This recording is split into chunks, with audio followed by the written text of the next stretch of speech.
After completing the previous video or talk or whatever you want to call it, um, and seeing how successful I was at actually articulating my views, now that I've thought about them for such a long time, that off the cuff speaking is largely adequate to express them in enough detail and nuance to actually make doing these recordings worthwhile, I decided that I would actually turn this into a series.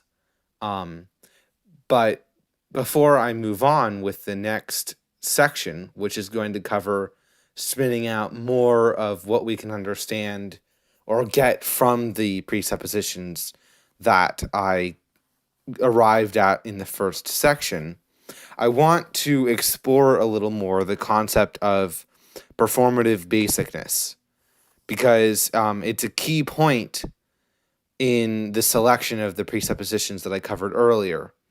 And it also becomes a very important point later on as well. So to briefly restate what the idea is to begin with, the idea of a performative contradiction is when the belief that you are expressing through your action is different and contradictory to a belief that you are expressing through speech or thought. An example of this might be saying, I don't believe anyone should kill while killing someone. That's a very basic example, but there are more nuanced examples, obviously. Now, the idea of performative basicness essentially is that there are certain propositions that cannot be denied without being caught in a performative contradiction. An example of a simple one would be me saying I do not exist, or even thinking it, even conceptualizing it. Because in order to conceptualize it, obviously something has to exist that is doing thinking, that is capable of introspection to itself to hear its own thinking, and this is what I identify with myself. Now, the reason that this idea of performative basicness is so important is because when selecting presuppositions, we want to select only the presuppositions that cannot be escaped already, because we don't want to add any more presuppositions than we have to. So basically, the project is to cut out all of the ones we can escape, and then make explicit and understand and analyze the ones we cannot escape. And so this is why the idea of performative basicness is so important, is because a proposition that is performatively basic is inescapable. Even if we wanted to eliminate it from our list of premises, we wouldn't be able to. Which means that we're forced to accept it, so we might as well keep it and understand what it means and what it implies.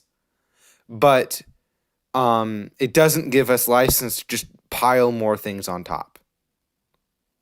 Importantly, as well, something being performatively basic gives us some indication of where it stands, what it is in the firmament of our epistemology. In that, something like the fact that I exist, which is performatively basic, actually gives us insight into the practical necessities and the ontological nature of existence. So things that are performatively basic, they are that way. That's a very special property. There's something special about these propositions that makes them performatively basic. For one thing, it means that they get at some very important practical necessity that we have to acknowledge if we actually want to think or function at all. But secondly, for something to be performatively basic, it often has to get at some interesting ontological or epistemological or metaphysical or phenomenological or psychological ground truth. Another example of one of these sort of performatively basic propositions that I actually didn't mention in the previous video because it didn't have to do with epistemology and therefore didn't come under the heading of experientialism is the fact that my life is valuable, or that, whoever's thinking's life is valuable. Because to continue to live requires a continual effort to maintain that life. And so you are essentially, by maintaining that action, or even by just not eliminating your life, you're demonstrating the fact that you value it more than non-life. And you can't deny this because without entering a performative contradiction, because if someone asks you, and you say, I don't want my life, then the obvious next question is, well, why are you standing here talking to me? Now, this has, nuances and implications to it, as do most of these performatively basic propositions, in the sense that what you think that proposition that your life is valuable might mean when simply stated like that isn't necessarily what it actually means when put in a performatively basic situation or context. Because in this case, one might not view one's life as inherently valuable. One might view it only as valuable in service of something else, or as long as something else holds true, right? So the person you ask could say, well, I don't value my life inherently, but I'd like to finish this conversation, right? Maybe this conversation is, giving my life meaning or whatever. And this is why the criterion of performative basicness is such a ground level meta-justification in experientialism, my epistemological system. And it's what contextualizes why axiomatic presuppositions have to be unjustifiable as well. Because something that is simply unjustifiable, even if it is necessarily unjustifiable, so it meets that first criteria, isn't really useful without being performatively basic. But something that is necessarily unjustifiable and performatively basic means that it is performatively, it essentially, the first criteria acts as a second insurance, another way to look at things that could be performatively basic, to narrow down the field to things that are either utterly and completely useless or performatively basic. And it also helps limit it down to things that are actually performatively basic and not things that just could be.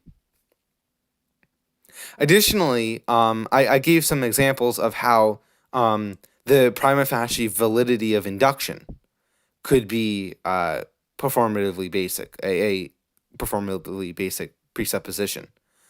Now, the reason that I didn't include it in the original list, if I didn't make it clear in the video, is because it is justifiable. So it has both a justification and a meta-justification. And now, I do believe that the meta-justification is stronger and more interesting, but that means that it's not necessary to include it in the smallest possible list of starting presuppositions. Because we want to keep that list as small as possible and then get everything else from there as much as we can. Now, there's one other thing that I wanted to clarify, which is this word meta-justification that I've been using in this recording. And so I say in my original, in Experientialism 1, section 1, that these presuppositions can't be justified. But then I proceed to provide what seem like justifications for including them in a list of basic presuppositions. And so this might seem like a contradiction. The reason it isn't is quite interesting. Something cannot be justified in terms of itself, because that would be begging the question. And so that justification would be logically invalid and therefore not a good justification, or essentially no justification at all. And in my Experientialism Section 1 video, I assume all of those presuppositions in order to do the very act of making the video. I mean, that's what it means for those presuppositions to be performatively basic. And so the justifications I provide, or I seem to be providing for these presuppositions, aren't actually justifications because they're necessarily circular. Instead, what I'm doing is I'm providing explanations for why they can't just be justified, and then a meta-justification, not justifying them, but justifying why they are worth considering. So not justifying why they're true, but explaining or justifying why we should base our epistemology in the way that I suggest we should. So one way to think about this is that a justification for a presupposition would be in the stream. You'd be in the river being carried along with the river. You'd be justifying them at the same level of logic that they exist at, or like a lower level. Whereas, so not assuming them and then trying to get to them. Whereas the kind of justification that I'm giving, which I guess, which is a meta-justification, is not trying to not assume them and then get to them. It's explaining why we must assume them and why that's interesting and worth considering. And essentially, once I've explained why they cannot be justified and why they're performatively basic, you're forced to realize that you're considering them as true, instead of, as with a normal justification, forced to realize that they are true. So I'm essentially uncovering or clarifying something that you are already doing and have no choice but to do, and instead of trying to force you to do something through argument. Yeah, so that's essentially two clarifications or expansions on the previous video that I wanted to make. The next video will be Experientialism Section 2, where I'll try to deal with what experientialism means for the various methodologies that we can use for understanding the world, such as empiricism and rationalism, and how it blends these. And possibly I'll touch on how this relates to phenomenology.